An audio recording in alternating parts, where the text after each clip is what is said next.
মেছেদা এমন একটা জায়গা যেখানে সারা বছরই কোনো না কোনো মেলা চলেই চলে।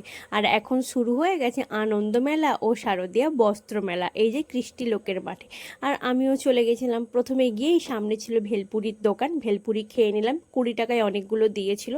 আমার তো মেলায় এই ভেলপুরি খেতে দারুণ লাগে। তারপরে এই যে ছোট ছোট বাটি দেখছিলাম, আর এগুলো হলো হ্যান্ডমেড জুয়েলারি, কত সুন্দর দেখতে তাই না।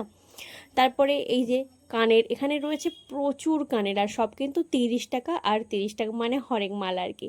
আর মেলাতে কিন্তু হরেক মালের দোকান প্রচুর রয়েছে, 10, 20, 25, 30, তোমাদের যা যা ইচ্ছে তোমরা কিন্তু গিয়ে কিনে আনতে পারো।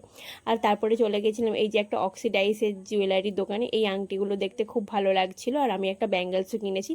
তারপরে এই যে ঝুড়ি ভাজা বা ফুককুড়ি, এগুলো কিন্তু মেলায় গেলে আমি বাড়ি নিয়ে আসি, কারণ এগুলো আমরা সবাই পছন্দ করি আর খেতেও খুব ভালো লাগে। তোমরা কারা কারা এই পুকুরি ভাজা খেতে পছন্দ করো অবশ্যই কমেন্ট করে জানিও। তারপরে আর কি আমি বাড়ি